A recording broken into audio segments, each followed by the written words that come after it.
Sir ಈ ಒಂದು ಕೊಠಡಿಯಲ್ಲಿ ಸುಮಾರು 20 ಲಕ್ಷ ರೊಟ್ಟಿ ಆಗ್ತದೆ. 20 ಲಕ್ಷನಾ? ಹೌದು. ಸಜ್ಜಿ ರೊಟ್ಟಿನೂ ಕೊಡ್ತಾರ, ಹೆಚ್ಚಿನ ಪ್ರಮಾಣ ಜೋಳದ ರೊಟ್ಟಿನ, ಕೈಲಿ ತಟ್ಟಿದ ರೊಟ್ಟಿನೇ ಇವು. ಸೊ ಒಟ್ಟಾರೆ 20 ಲಕ್ಷ ರೊಟ್ಟಿ ಇದೆ ಅಂತ ಹೇಳಿದ್ರೆ 11 ರಿಂದ 12 ಟನ್ ಒಂದು ದಿನಕ್ಕೆ ಹೋಗ್ತೈತಿ. ಕೇರಿನ ದಿವಸ ಮರು ದಿವಸ ಮತ್ತೆ 13-14 ಟನ್ ಹೋಗ್ತೈತಿ. ಆ ರೀತಿ ಜಾಸ್ತಿ ಆಗ್ತದೆ. ಮತ್ತೆ ಹಿಡ್ದ ಅಲ್ಲಿ ಊಟ ಮಾಡ್ಲಿಕ್ಕೆ ಅನುಕೂಲ ಆಗ್ತದೆ. ಸುಡುದು ಊಟ ಮಾಡ್ಲಿಕ್ಕೆ ಅನುಕೂಲ ಆಗಲ್ಲ.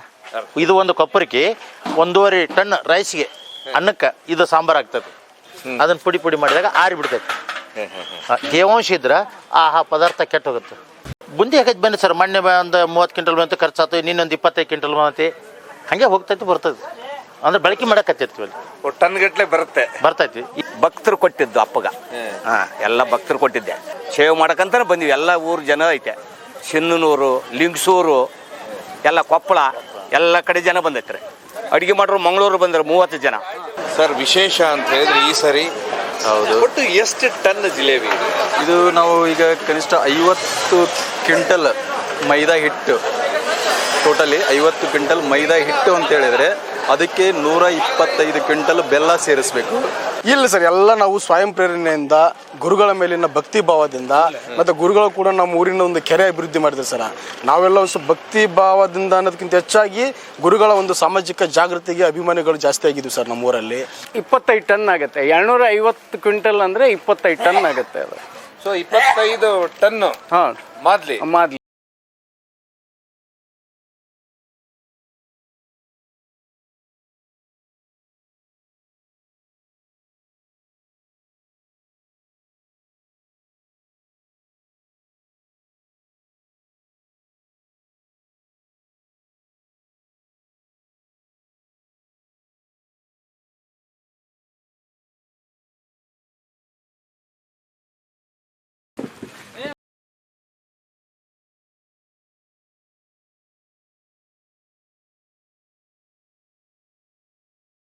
ಮಾನ್ಯ ವೀಕ್ಷಕರೇ, ಉತ್ತರ ಕರ್ನಾಟಕದ ಖ್ಯಾತ ಅಂತ ಹೇಳಿದ್ರೆ ಜಾತ್ರೆ ಅಂತ ಬಂದ ಕೂಡಲೇ ದೊಡ್ಡ ಮಟ್ಟದಲ್ಲಿ ನಡೆಯುವುದು ಅಂತ ಹೇಳಿದ್ರೆ ಅದು ಗವಿಸಿದ್ದೇಶ್ವರ ಜಾತ್ರೆ ಕೊಪ್ಪಳದಲ್ಲಿ.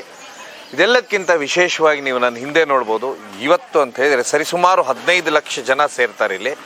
ಹೀಗಾಗಿ ದೊಡ್ಡ ಮಟ್ಟದ ಅಡುಗೆ ತಯಾರಿ ಅಂತ ಹೇಳಿದ್ರೆ ಸರಿಸುಮಾರು 20 ರಿಂದ 25 ಲಕ್ಷ ರೊಟ್ಟಿ, ಟನ್ಗಟ್ಟಲೆ ರೈಸು ಎಲ್ಲವನ್ನು ಮಾಡ್ತಾ ಇದ್ದಾರೆ ಇಲ್ಲಿ. ಎಲ್ಲ ಸ್ವಯಂ ಗ್ರಾಮಸ್ಥರೇ ಮಾಡ್ತಾ ಇರುವಂಥದ್ದು ವಿಶೇಷ ಅಂತ ಹೇಳಿದ್ರೆ.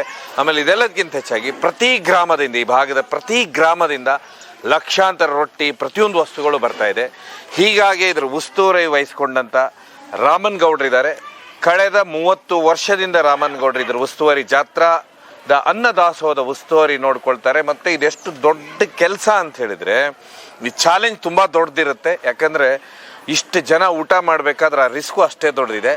ಹೀಗಾಗಿ ನಾವು ಇವತ್ತು ಅವ್ರ ಒಟ್ಟಿಗೆ ಪೂರ್ತಿ ಅಂತ ಹೇಳಿದ್ರೆ ಏನೆಲ್ಲ ಬರುತ್ತೆ, ಯಾವ ರೀತಿ ಇಲ್ಲಿ ಗ್ರಾಮಸ್ಥರು ಸೇರ್ತಾರೆ, ಪ್ರತಿ ಊರಿನಿಂದ ಯಾವ ರೀತಿ ಸಾಮಾನುಗಳನ್ನು ಅಥವಾ ತಿಂಡಿ ತಿನಿಸುಗಳನ್ನೇ ಕಳಿಸ್ತಾರೆ. ವಿಶೇಷವಾಗಿ ನೀವು ಈಗಾಗಲೇ ಕೇಳ್ತೀರ ಲಾರಿಗಟ್ಟಲೆ ಜಿಲೇಬಿ ಬರ್ತಾ ಇದೆ ಅಂತ ಹೇಳಿ. ಇದನ್ನೆಲ್ಲ ಬಂದಿರುವಂಥದ್ದು ಇವತ್ತು ನಾವು ನೋಡ್ಕೊಂಡು ಬರುವ. ತುಂಬ ಧನ್ಯವಾದ ಸರ್. ಶಾಲಾ ಅವಧಿ ಹೊರತುಪಡಿಸಿ ಇಲ್ಲಿ ಒಂದು ಹಾಸ್ಟೆಲು ಮತ್ತು ಇಲ್ಲಿ ದಾಸೋಹ ನೋಡ್ಕೊಂಡು ಸುಮಾರು ಎಷ್ಟು ವರ್ಷದಿಂದ ಸರ್? ಒಂದು 30 ವರ್ಷ. ತಮ್ಮ ಹೆಸರು ಸರ್? ರಾಮನಗೌಡ.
ಸರ್ ನಿಮ್ಮ ಹಿಂದೆ ಬಿಸಿ ಬಿಸಿ ಅನ್ನ ಏನು ಸರ್ ಒಟ್ಟು ಈ ವರ್ಷದ ಜಾತ್ರೆಗೆ ಎಷ್ಟು ಕೆ ಜಿ ಅನ್ನ ಮಾಡ್ತೀವಿ?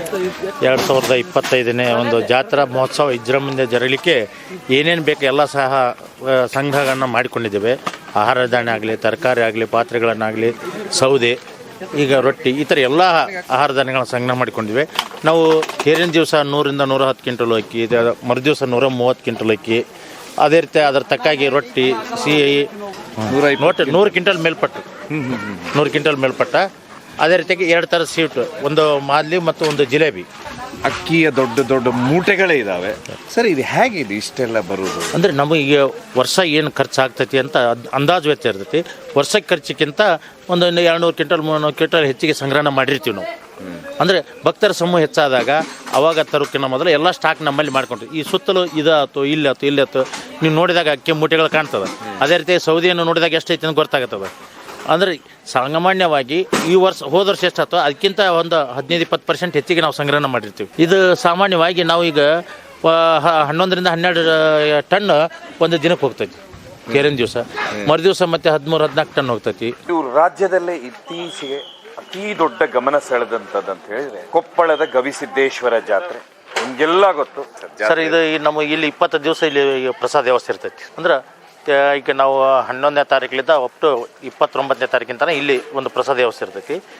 ಬಂದ್ ಏನಿರುದಿಲ್ಲ, ಮುಕ್ತಾಯ ಇರಲ್ಲ. ರಾತ್ರಿ 12-1ಕ್ಕೆ ಮುಕ್ತಾಯ ಆಗ್ತದೆ, ಮತ್ತೆ ಬೆಳಗ್ಗೆ 7 ಗಂಟೆಗೆ ಚಲೋ ಆಗ್ತದೆ. ಅಂದ್ರೆ ನಿತ್ಯ ಅಂತ ಹೇಳಿದ್ರು ಬೆಳಗ್ಗೆಯಿಂದ ಸಂಜೆ ರಾತ್ರಿ ದಾಸೋಹ ಇರ್ತದೆ. ಸೊ ವಿಶೇಷವಾಗಿ ಈಗ ನನ್ನ ಹಿಂದೆ ಮಾದ್ಲಿ ಅಂತ ಹೇಳಿದ್ರೆ ಸ್ವೀಟ್ ಉತ್ತರ ಕರ್ನಾಟಕದ ಭಾಗದಿದೆ ಸರ್. ಇದೇನು ಎಷ್ಟು ಯಾವ ಕಳಿಸ್ತಾರೆ, ಎಷ್ಟು ಕ್ವಿಂಟಲ್? ಇಲ್ಲೇ ನಮ್ಮ ಎಲ್ಲ ಗೆಳೆಯರ ಬಳಗ ಒಂದು ಕೊಪ್ಪಳದಲ್ಲಿ ಒಂದು ಗೆಳೆಯರ ಬಳಗ ಐತೆ. ಅವರೆಲ್ಲ ಖರ್ಚು ಮಾಡ್ಕೊಂಡು ತಯಾರು ಮಾಡಿ ಸುತ್ತಮುತ್ತಲ ಗ್ರಾಮೀಣ ಪ್ರದೇಶಕ್ಕೆ ಹಾಕಿ ಅಲ್ಲಿಂದ ತಯಾರು ಮಾಡಿಸ್ಕೊಂಡು ರೆಡಿ ಮಾಡ್ಕೊಂಡು ಬರ್ತಾರೆ. ಅದಕ್ಕೆ ಬಂದ ಇಲ್ಲೆಲ್ಲ ಒಪ್ಪಿಸಿದಾಗ ಅದರ ಜೊತೆಗೆ ಇಲ್ಲಿ ಹಾಲು ತುಪ್ಪ ಸಮೂಹದೊಂದಿಗೆ ಇಲ್ಲಿ ನಾವು ಊಟ ಮಾಡಿಸ್ತಿದ್ವಿ. ಭಕ್ತಾದಿಗಳ ತಯಾರು ಮಾಡ್ಕೊಂಡು ಇದು ತಂದು ಕೊಡ್ತಾರೆ. ಅಂದ್ರೆ ಈಗ ಅನೇಕ ಭಕ್ತರು ಬೇರೆ ಬೇರೆ ಕುಡಿಸ್ಕೊಂಡ್ ಬಂದಿರ್ತಾರಲ್ಲ ಸರ್, ಒಂದೇ ತರ ಇರೋದಿಲ್ಲ. ಎಲ್ಲ ಬೆಲ್ಲದ ಗೋಧಿ ಹಿಟ್ಟು, ಗೋಧಿಯನ್ನ ಬೀಸಿ ರೊಟ್ಟಿ ಮಾಡಿ ಅದನ್ನ ಸಣ್ಣಗೆ ಮಾಡಿ ಅದ್ರ ಜೊತೆ ಬೆಲ್ಲ ಮಿಕ್ಸ್ ಮಾಡಿ ಅದ್ರ ಜೊತೆ ಉಳಿದ ಪುಟಾಣಿ ಅಥವಾ ಶುಂಠಿ ಕಸಕಸಿ ಕೊಬ್ಬರಿ ಎಲ್ಲ ಮಿಕ್ಸ್ ಮಾಡಿ ಕಳಿಸಿರ್ತಾರೆ. ಸೊ ಇದನ್ನ ಅಂದ್ರೆ ಪೌಡರ್ ಆಗುತ್ತೆ. ಇದನ್ನ ಮಿಕ್ಸ್ ಮಾಡಿ ಕಳಿಸಿದ ನಂತರ ಈಗ ಇವ್ರು ಏನ್ ಮಾಡ್ತಾ ಇದ್ದಾರೆ ಅಂದ್ರೆ ಒಂದೇ ತರದ ಇರೋದಿಲ್ಲ, ಎಲ್ಲ ಬೇರೆ ಬೇರೆ ಇರ್ತೈತಲ್ಲ, ಅದನ್ನೆಲ್ಲ ಮಿಕ್ಸ್ ಮಾಡಿ ಒಂದೇ ತರ ಮಾಡಿಬಿಡ್ತಾರೆ. ಒಂದೇ ತರ ಮಾಡ್ತಾರೆ. ಅಂದ್ರೆ ಬೇರೆ ಈಗ ಅನೇಕ ಗ್ರಾಮೀಣ ಪ್ರದೇಶದಿಂದ ಬಂದಿರ್ತೈತಿ. ಈಗ ನಿಮ್ಮೂರಾಗ ಒಂದ್ ಇರತ್ತಾರ, ನಮ್ಮೂರಾಗ ಒಂಥರ, ಅವ್ರೂರಾಗ ಒಂಥರ ಇರ್ತೈತಿ, ಎಲ್ಲ ಕೂಡಿ ಮಿಕ್ಸ್ ಮಾಡೋದು. ಆಮೇಲೆ ಈಗ ಏನಾಗುತ್ತೆ ಅಂದ್ರೆ ಇದನ್ನ ಮತ್ತೆ ಗ್ರಾಮೀಣದಿಂದ ಬಂದಿರುತ್ತೆ, ಮತ್ತೆ ಇದ್ರಲ್ಲಿ ಏನು ತುಪ್ಪ ಹಾಲು ಅಂತ ಹಾಲು ತುಪ್ಪ ಅದನ್ನೆಲ್ಲ ಮಿಕ್ಸ್ ಮಾಡ್ತಾರೆ. ಇಲ್ಲ, ಅಲ್ಲಿ ಊಟಕ್ಕೆ ಇದನ್ನ ಊಟಕ್ಕೆ ನೀಡಿದಾಗ ಅಲ್ಲಿ ಅವ್ರಿಗೆ ಮೇಲ್ ನೀಡುದು, ತುಪ್ಪ ಮತ್ತು ಹಾಲು ಮೇಲ್ ನೀಡುದು. ಸೊ ಒಟ್ಟಾರೆಯಾಗಿ ಸುಮಾರು ಲಕ್ಷಾಂತರ. ಅದು ನೋಡಿ ಈ ರೀತಿ ಅಂತ ಹೇಳಿದ್ರೆ ಇದನ್ನ ಅಲ್ಲಿಂದ ಬಂದಂತ ಈಗ ಅದು ಗಂಟು ಇರ್ತೈತಲ್ಲ, ಹಂಗೆ ಇದ್ರೆ ಕೆಟ್ಟು ಹೋಗ್ತೈತಿ. ಅದನ್ನ ಪುಡಿ ಮಾಡಿದಾಗ ಆರಿ ಬಿಡ್ತೈತಿ. ತೇವಾಂಶ ಇದ್ರ ಆ ಪದಾರ್ಥ ಕೆಟ್ಟ ಹೋಗುತ್ತೆ. ತೇವಾಂಶ ಇದ್ದಾಗ ಪದಾರ್ಥ ಕೆಟ್ಟ ಹೋಗ್ತೈತಿ. ಇದು ಒತ್ತರ ಇದು ಗೋಧಿ ಹಿಟ್ಲಿದ್ದ ಮಾಡಿದ್ದು. ಇದು ಕಡ್ಲಿಬೇಳೆ, ಇದು ಅದರಿಂದ ಮಾಡಿದ್ದು. 300 ಕ್ವಿಂಟಲ್ ಇಲ್ಲೆಲ್ಲ ಇವರೆಲ್ಲ ಹೇಳಿದಾರೆ. ಇವಾಗ ಈ ಭಕ್ತರ ಸಮೂಹದಿಂದ ಇವರೆಲ್ಲ ತಯಾರು ಮಾಡಿಸಿದ್ವಿ ಸರ್. ಇಲ್ಲಿ ಒಂದು ವಿಶೇಷ ಅಂತ ಹೇಳಿದ್ರೆ ರೈಸ್ ರೆಡಿ ಮಾಡ್ತಾ ಇದ್ದಾರೆ. ಸರ್. ಏನ್ ಸರ್ ಇದು ಬಾಣ್ಲೆಗಳು ಎಷ್ಟಿದು ಸರ್? ಒಂದೊಂದು ಬಾಣ್ಲೆ 1 ಕ್ವಿಂಟಲ್ 1.5 ಕ್ವಿಂಟಲ್ ಹಿಡಿದಿರ್ತಾವೆ. ಸುಮಾರು ಇಂಥ ಒಂದು 20 ಡಬ್ರಿ ಇಡ್ತೀವಿ. ಒಮ್ಮೆ ಮಾಡಿಬಿಟ್ರೆ ಒಮ್ಮಕ್ಲೆ 10 ಕ್ವಿಂಟಲ್ ಅದು 1 ಟನ್ ರೈಸ್ ರೆಡಿಯಾಗಿ ಬರ್ತೈತಿ. 1 ಟನ್ ವರೆಗೆ ರೈಸ್ ರೆಡಿ ಆಗುತ್ತೆ ಅಂತ. ಇಲ್ಲಿ ಒಟ್ಟು ಎಷ್ಟು ಬಾಣ್ಲೆಗಳಿದಾವೆ? ಸುಮಾರು ಇಲ್ಲಿ 20 ಬಾಣ್ಲೆಗಳನ್ನ ಕುಂದಿರ್ಸ್ತೀವಿ ನಾವು. 1 ಟನ್ ಗಟ್ಟಲೆ ಇದನ್ನಲ್ಲಿ ಇಲ್ಲಿ ಜಮಾ ಮಾಡೋದು. ಹೌದು ಸರ್. ಅಂದ್ರೆ ಇದು ತಂದು ಹಾಕಿದಂತ ಆಹಾರ ಸ್ವಲ್ಪ ಆರಿತ ಅಂದ್ರೆ ಈಡಾಗ್ತಿರ್ತೈತಿ. ಭಕ್ತರಿಗೆ ಅಲ್ಲಿ ಊಟಕ್ಕೆ ಕಳಿಸಬೇಕಲ್ಲ, ಇಲ್ಲಿ ಸಂಗ್ರಹಣ ಮಾಡಿದ್ದು ಇಲ್ಲಿದ್ದ ತೆಗೆದುಕೊಂಡು ಅಲ್ಲಿ ಕೌಂಟ್ರಿಗೆ ಕಳಿಸ್ತೀವಿ. ಈಡು ಅಂದ್ರೆ ಜಾಸ್ತಿ ಆಗುತ್ತೆ ಅಂತ. ಜಾಸ್ತಿ ಆಗ್ತದ, ಆರಿದ್ದು ಜಾಸ್ತಿ ಆಗ್ತದ. ಮತ್ತೆ ಹಿಡ್ದ ಅಲ್ಲಿ ಊಟ ಮಾಡ್ಲಿಕ್ಕೆ ಅನುಕೂಲ ಆಗ್ತದೆ. ಸುಡುದು ಊಟ ಮಾಡ್ಲಿಕ್ಕೆ ಅನುಕೂಲ ಆಗಲ್ಲ. ನಾವೆಲ್ಲ ಅಲ್ಲಿ ರೈಸ್ ನೋಡ್ತಾ ಇರುವ ಹೊತ್ತಿಗೆ ಒಂದು ವಿಷಯ ಅಂತ ಹೇಳಿದ್ರೆ ಇಲ್ಲಿ ಒಂದು ಇದು ನೋಡಿದ್ರು, ಇಲ್ಲೊಂದು ಬಾಂಡಲಿ ಸಾಂಬಾರ್ ರೆಡಿ ಆಗ್ತಾ ಇದೆ ಸರ್. ಇದೇನ್ ಸರ್? ಇದು ಎಷ್ಟು ಲೀಟರ್ ಇದೆ? ಇದಕ್ಕೆ ಬೇರೆ ಇದು ಇದ್ರ ಮೂಲಕ ನಾವು ಸಾಂಬಾರನ್ನು ಕಡಿ ತಕ್ಕೋಬಹುದು. ಇದನ್ನ ಹೌದು, ಇದ್ರ ಮೂಲಕ ತಕ್ಕೋಬಹುದು. ಇದು ಒಂದು ಕೊಪ್ಪರಿಗೆ 1.5 ಟನ್ ರೈಸ್ಗೆ ಅನ್ನಕ್ಕೆ ಇದು ಸಾಂಬಾರ್ ಆಗ್ತದೆ ಸರ್. ಇಲ್ಲಿ ಸರಿಸುಮಾರು ಒಂದು 12 ಕೊಪ್ಪರಿಗೆ ಇದೆ. ಹೌದೌದು, ನಾನು ನೋಡ್ತಾ ಇರೋದು. ಅಂದ್ರೆ ಅನ್ನ ಸಾಂಬಾರು 2 ಇಲ್ಲ, ಅನ್ನ ಸಾಂಬಾರು 2 ಪಲ್ಯ 2 2 ಥರದ ಪಲ್ಯ ಇರ್ತೈತಿ. ಅಂದ್ರೆ 3 ಹೆಸರು ದಾಲ್, 3 ತರಕಾರಿ ಬಿಟ್ಕೊಳ್ಳಿ ಮತ್ತೆ ಮಾಡ್ಕೊಂತೀವಿ. ಸುಮಾರು ಮೊದಲೇ ದಿನ 10 ರಿಂದ 12 ಹೋಕ್ಕವು ಇಂಥವು ಸಾಂಬಾರ್ದು. ಫಸ್ಟ್ ಡೇ ಸೆಕೆಂಡ್ ಡೇ 15 ತನ ಹೋಕ್ಕವು. 15 ಕುಪ್ಪರಿಗೆ ಹೋಗುತ್ತೆ. ನೋಡ್ಬೋದು ಎಷ್ಟೊಂದು ಅದ್ಭುತವಾದ ಅಂತ ಹೇಳಿದ್ರೆ ಆ ಕುಪ್ಪರಿಗೆನ ನೋಡ್ಬೋದು ಯಾವ ಪರಿ ದೊಡ್ಡದಿದೆ ಅಂತ ಹೇಳಿ. ಅದೆಲ್ಲದಕ್ಕಿಂತ ಹೆಚ್ಚಾಗಿ ಆ ರೈಸ್ ಅನ್ನ ನೋಡಿದ್ದು ನಾವು, ಟನ್ ಗಟ್ಲೆ ರೈಸ್ ರೆಡಿ ಆಗುವಂಥದ್ದು. ಇದೆಲ್ಲದಕ್ಕಿಂತ ವಿಶೇಷವಾಗಿ ಸಾಂಬಾರನ್ನ ತಯಾರು ಮಾಡ್ತಾ ಇದ್ದಾರೆ. ಸರಿಸುಮಾರು ಇದೇ ರೀತಿ 12 ಕುಪ್ಪರಿಗೆಗಳು ಇಲ್ಲಿ ಸುತ್ತ ಇದೆ. ಸೊ ಅದರ ಅರ್ಥ ಇದರಿಂದ ಬಿಟ್ಟು ತಗೊಂಡು ಹೋಗ್ತೇವೆ. ಅಂದ್ರೆ ಮೇಲಿದ್ದ ಬಿಟ್ಟು ತಗೊಂಡು ಹೋಗೋದಕ್ಕಾಗ ಅಥವಾ ಯಾರಿಗೆ ತೊಂದರೆ ಆಗ್ಬಾರ್ದಂದ್ರೆ ಈ ವಾಲ್ ಮೂಲಕ ಒಂದು ತೊಂಬರ್ ಇಲ್ಲಿ ತಮ್ಮ ನಮ್ಮ ಇಲ್ಲಾರ ಇಲ್ಲ ಇಲ್ಲ ಒಂದಿಡಿ ಇಲ್ಲ ಸ್ವಲ್ಪ ಬಿಡು ಸಾಂಬಾರು ಬಿಡು. ಹಾಂ ಇದು ಪೂರ್ಣ ಒಟ್ಟಾರೆ ಅಂತ ಹೇಳಿದ್ರೆ ಇದು ಸಾಂಬಾರು ತೆಗೆದುಕೊಂಡು ಹೋಗುದು. ಅಂದ್ರೆ ಯಾರಿಗಿಂತ ವಿಶೇಷ ಅಂತ ಹೇಳಿದ್ರೆ ಈಗ ಇಲ್ಲೊಬ್ರು ಅಧಿಕಾರಿಗಳು ಬಂದ್ರು ಇಲ್ಲಿ ನಿಮ್ಮ ಪಕ್ಕದಲ್ಲಿ, ಏನೋ ಸೈನ್ ಮಾಡ್ತಾ ಇದ್ದೀರಾ ನೀವು? ಏನ್ ಸರ್ ಇದು ಆರೋಗ್ಯ ಇಲಾಖೆದ ಸಿಬ್ಬಂದಿ ವರ್ಗದವರು. ಇವರು ಆರೋಗ್ಯ ಇಲಾಖೆ ಸಿಬ್ಬಂದಿಯವರು. ಅಂದ್ರೆ ಆಹಾರ ಯಾವ ರೀತಿ ತಯಾರು ಮಾಡ್ತಿರ್ತೀರಿ, ಆಹಾರದಲ್ಲಿ ಏನೋ ದೋಷ ಐತೆ ಅಂತ ಅವ್ರು ಚೆಕ್ ಮಾಡ್ತಾ ಇರ್ತಾರೆ. ಸ್ಯಾಂಪಲ್ಸ್. ಅಂದ್ರೆ ಆರೋಗ್ಯ ಇಲಾಖೆಯವರು. ಇವ್ರ ರಾಜ್ಯ ಸರ್ಕಾರ ಆಹಾರ ಸುರಕ್ಷತಾ ಇಲಾಖೆ. ಏನ್ ಸರ್ ಇದು ಅಂತ ಹೇಳಿದ್ರೆ ಏನು ಇದು ಮಾಡ್ತಾರೆ ಸರ್? ಅಂದ್ರೆ ಈಗ ನಾವು ಆಹಾರವನ್ನ ಚೆನ್ನಾಗಿ ಮಾಡಿದ್ದೀವಿ ಅನ್ನುವಂತಕ್ಕಂಥದ್ದು ಅವ್ರು ಅಪ್ಡೇಟ್ ಮಾಡಿ ಹೋಗ್ತಾರೆ.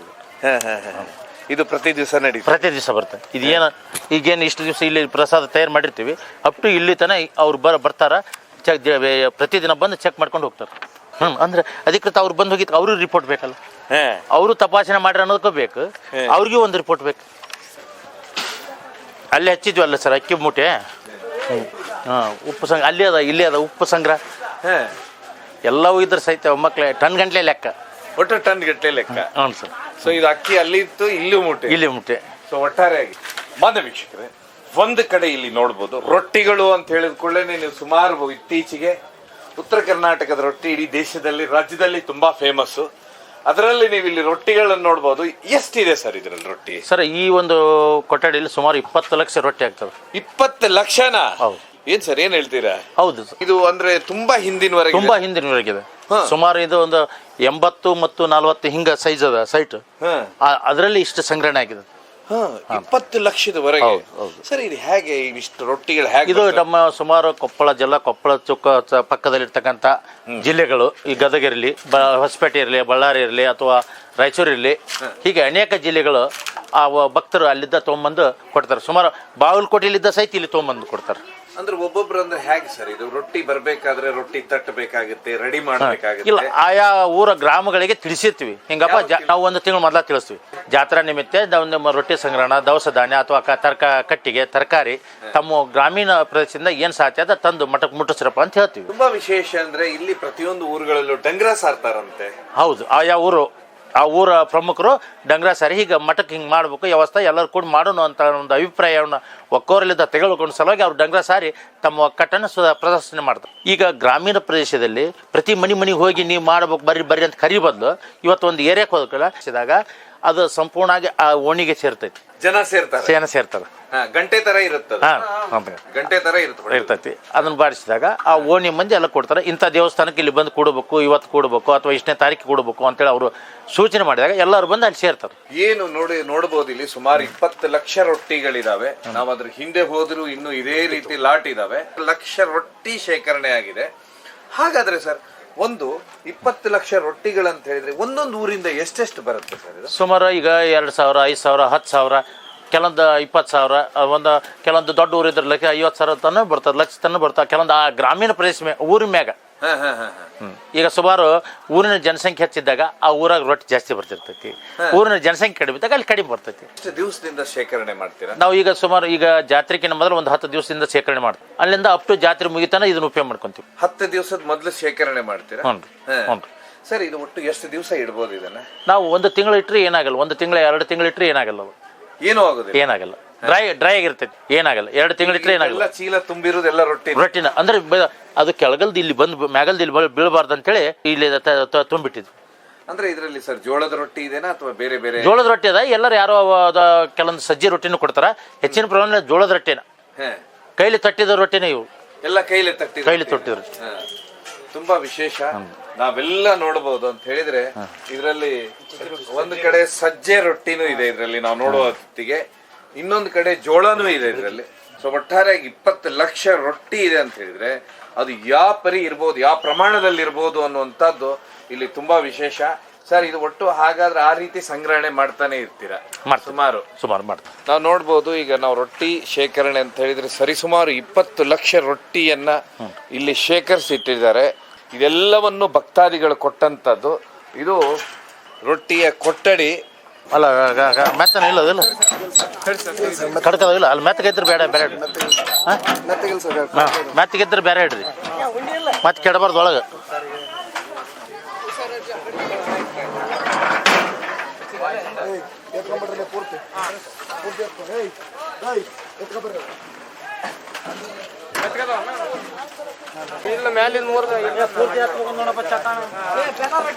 ಅಷ್ಟು ಒಣಗ್ಯಾವಿಲ್ಲ ಅವು.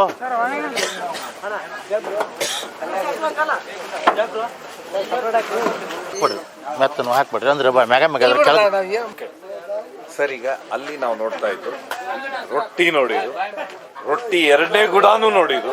20 ಲಕ್ಷ ರೊಟ್ಟಿ ಆದ್ಮೇಲೆ ಇನ್ನೂ ಲಕ್ಷ ರೊಟ್ಟಿ ಬರ್ತಾ ಇದೆ. ಇದೆಲ್ಲದಕ್ಕಿಂತ ಹೆಚ್ಚಾಗಿ ಇಲ್ಲಿ ಬರೀ ಸ್ವೀಟ್ಸ್ ಇದಲ್ಲ ಸರ್, ಏನಿದು? ಇದು ಸಹ ಭಕ್ತರು ಮಾಡ್ಕೊಂಡ್ ತಮ್ಮ ಸ್ವಇಚ್ಛೆ, ತಮ್ಮ ಗ್ರಾಮದ ವತಿಯಿಂದ ತಮ್ಮ ಒಂದು ಬೇರೆ ಬೇರೆ ಪದಾರ್ಥವನ್ನು ಮಾಡ್ಕೊಂಡ್ ಬಂದಿರ್ತಾರೆ ಸರ್. ಇದು ಬುಂದಿ ಅಂತ, ಲಾಡು ಅಂತೀರಲ್ಲ ನಿಮ್ಮ ಕಡೆ, ಇದು ಬುಂದಿ ನಮ್ಮ ಕಡೆ. ಇದೇನು ಸರ್, ಒಟ್ಟು ಎಷ್ಟಿರುತ್ತೆ ಸರ್? ಈಗ ಇದು 20 ಕ್ವಿಂಟಲ್ ಬಂತು. ಬೇರೆ ಬೇರೆ ಗ್ರಾಮೀಣ ತಮ್ಮ ಬಾತ 20 ಕ್ವಿಂಟಲ್ 10 ಕ್ವಿಂಟಲ್ ಹೀಗೆ ಬೇರೆ ಬೇರೆ ತುಂಬ ಬಂದಿರ್ತಾರೆ. ಎಲ್ಲ ತಮ್ಮ ಇಚ್ಛೆ ಅನುಸಾರ. ಒಟ್ಟು ಎಷ್ಟು ಕ್ವಿಂಟಲ್ ಇರುತ್ತೆ ಇದರಲ್ಲಿ? ಕರ್ಚಿಕಾಯಿ ಇದೆ. ಕರ್ಚಿಕಾಯಿ 25 ಕ್ವಿಂಟಲ್ ಬಂತು. ಈಗ ಇದು ಸೀನಿ ಅಂತೀವಲ್ಲ, ಕರ್ದಂಟು, ಶೇಂಗಾದೊಳಗೆ ಹಿಂಗೆ ಎಲ್ಲ ಐಟಮ್ ಬರಿರ್ತಾವೆ, ಒಂದೇ ಐಟಮ್ ಅಂತಿರಲ್ಲ. ಇದು ಕರ್ದಂಟು ನೀವು ಸೀನಿ ಅಂತೀರಾ, ನಿಮ್ಮ ಅದು ಹಂಗೆ ಕರ್ದಂಟು. ಇದು ಬೂಂದಿ. ಅದು ಕರ್ಚಿಕಾಯಿ. ಇದೆಷ್ಟು ಬರುತ್ತೆ ಸರ್ ಬೂಂದಿ ಒಟ್ಟು? ಬೂಂದಿ ಹಾಕಿ ಬಂದು ಸರ್, ಮೊನ್ನೆ ಒಂದು 30 ಕ್ವಿಂಟಲ್ ಬಂತು ಖರ್ಚಾಯ್ತು, ಇನ್ನೊಂದು 25 ಕ್ವಿಂಟಲ್ ಬಂತಿ, ಹಂಗೆ ಹೋಗ್ತೈತಿ ಬರ್ತದೆ. ಅಂದ್ರೆ ಬಳಕೆ ಮಾಡಕತ್ತಿರ್ತೀವಿ ಅಲ್ಲಿ, ಟನ್ ಗಟ್ಲೆ ಬರ್ತೈತಿ. ಈಗ ಅಲ್ಲಿ ಬಳಕೆ ಮಾಡಕತ್ತೀವಿ, ಅಲ್ಲಿಗೆ ಮಾಡಕತ್ತೀವಿ. ಆಮೇಲೆ ಕರ್ಚಿಕಾಯಿನೂ ಅಷ್ಟೇ ಬರ್ತದೆ. ಅದನ್ನ ಬೆಳಗ್ಗೆ ಟಿಫಿನ್ ಟೈಮ್ ಕೆಟ್ಬಿಡ್ತೀವಿ. ಒಟ್ಟಾರೆ ಇದರಿಂದಾನೇ ಭಕ್ತರಿಂದ. ಸೊ ಇದಾಗಿತ್ತು ಅಂತ ಹೇಳಿದ್ರೆ, ಏನ್ ಈ ಭಾಗದಲ್ಲಿ ಅಂತ ಹೇಳಿದ್ರೆ ಜಾತ್ರಾ ಮಹೋತ್ಸವದಲ್ಲಿ ಸ್ವೀಟ್ಗಳು ನೀವು ನೋಡ್ಬೋದು, ಕ್ವಿಂಟಲ್ ಟನ್ ಗಟ್ಟಲೆ ಸ್ವೀಟ್ಗಳು ಬರುತ್ತೆ ಅಂತ ಹೇಳಿದ್ರೆ ಇದು ತುಂಬಾ ಅದ್ಭುತ. ಅದು ವಿಶೇಷವಾಗಿ ಅಂತ ಹೇಳಿದ್ರೆ ನೀವು ಇನ್ನೊಂದು ಸರ್ ನಮಗೆ ಜಿಲೇಬಿ ಒಂದು ತೋರಿಸ್ಬೇಕು. ಆಯ್ತು, ತೋರಿಸ್ತೀವಿ ದಯವಿಟ್ಟು ಸರ್. ಆರೋಗ್ಯ ಇಲಾಖೆ ಅಧಿಕಾರಿಗಳು ಇಲ್ಲಿವರೆಗೆ ನಾವು ರೊಟ್ಟಿ ಹಾಗೇನೆ ಸ್ವೀಟ್ಸು ಎಲ್ಲವನ್ನು ನೋಡ್ತಾ ಹೋದು, ಅಕ್ಕಿ ಅನ್ನವನ್ನ ನೋಡಿದ್ದು, ಅನ್ನ ಮಾಡುವಂಥದ್ದು. ಇದಾದ ನಂತರ ಇಲ್ಲಿ ಸುಮಾರು ಅಂತ ಹೇಳಿದ್ರೆ ಬೆಳ್ಳುಳ್ಳಿ ಅಂತ ಹೇಳಿದ್ರೆ ತರಕಾರಿ ಪದಾರ್ಥಗಳು. ಸರ್, ಇದೆಲ್ಲ ಎಲ್ಲಿಂದ ಇದು? ಏನಿಲ್ಲ, ಕೆಲವೊಂದು ಕಿರಾಣಿಗಳನ್ನ ನಾವು ಖರೀದಿ ಮಾಡಿರ್ತೀವಿ, ಕೆಲವೊಂದು ತರಕಾರಿಗಳನ್ನ ಭಕ್ತರು ಕೊಟ್ಟಿರ್ತಾರೆ. 15 ಲಕ್ಷದವರೆಗೆ ಜನ ಸೇರುವಂತ ಜಾತ್ರೆಯ ತಯಾರಿ ಹೇಗಿರುತ್ತೆ, ಇದೆಲ್ಲದಕ್ಕಿಂತ ಹೆಚ್ಚಾಗಿ ಭಕ್ತಾದಿಗಳೇ ಮಾಡುವಂಥದ್ದು, ಎಲ್ಲ ಭಕ್ತರೇ ಸೇರಿ ಮಾಡುವಂಥದ್ದು ನಾವು ನೋಡ್ಬೋದು ಎಷ್ಟು ಇದೆ ಅಂತ ಹೇಳಿ. ಟೊಮೆಟೊ ಅಂತೂ ಗ್ರಾಮಸ್ಥರಿಂದಲೇ ಬರ್ತದೆ ನಮಗೆ. ಹೌದು ಸರ್, ಇದೆಷ್ಟು ಎಷ್ಟು? ಅದು ಹೇಳಕ್ಕಲ್ಲ ಸರ್, ಟನ್ ಗಂಟ್ಲೆ ಬರ್ತದೆ ಹೋಗ್ತದೆ. ನಾವು ಎವ್ರಿ ಡೇ ಬರ್ತದೆ. ಸೋರೆಕಾಯಿನ ನೋಡ್ಬೋದು ಅಂತ ಹೇಳಿದ್ರೆ ಇದೆಲ್ಲ ಸಾಂಬಾರಿಗೆ. ಏನ್ ಸರ್ ಇದು? ಸರ್, ಈಗ ಎಲ್ಲರೂ ತರಕಾರಿಗಳನ್ನ ಕೈಲಿ ಹೆಚ್ಚಕ್ಕಾಗೋದಿಲ್ಲ ಈ ಸಮೂಹಕ್ಕೆ. ಅದರ ಸಲುವಾಗಿ ಮಷಿನ್ ಮೂಲಕ ತರಕಾರಿಗಳನ್ನ ಹೆಚ್ಚಿಸಿ ಸಾಂಬಾರು ಮತ್ತು ಪಲ್ಯಕ್ಕೆ ಕಳಿಸ್ತಾ ಇದ್ದೀವಿ. ಅಂದ್ರೆ ಈಗ ಕೈಯಲ್ಲಿ ಹಚ್ಚುವಂತದೇ ಇಲ್ಲ, ಕೈಯಲ್ಲಿ ಕಟ್ ಮಾಡುವ ಹಾಗೆ ಇಲ್ಲ. ಕೆಲವೊಂದು ಐಟಮ್ ಉಳ್ಳಾಗಡ್ಡಿ ಪಳ್ಳಾಗಡ್ಡಿ ಕೈಯಲ್ಲಿ ಕಟ್ ಮಾಡಿಸ್ತೀವಿ, ಕೆಲವೊಂದು ಇಂಥವು ಮಷಿನ್ ಮೂಲಕ ಆಗ್ತದೆ. ಅಂದ್ರೆ ಲಕ್ಷಾಂತರ ಜನ ಊಟ ಮಾಡೋದ್ನಾಗ ಈಗ ಮಷಿನ್ ಮುಖಾಂತರ ಕಟ್ ಮಾಡಿ. ಇದಾದ ನಂತರ ಇದೆಲ್ಲ ಸೊಪ್ಪು, ಇದು ಕೊತ್ತಂಬರಿ, ಅದು ಮೆಂತೆ. ಇದು ಇವತ್ತಿನ ಬಳಕೆಗೆ ಅಷ್ಟೇ ಬಳಕೆ. ನಾಳೆ ಸಪ್ರೇಟ್ ಬರ್ತೈತಿ.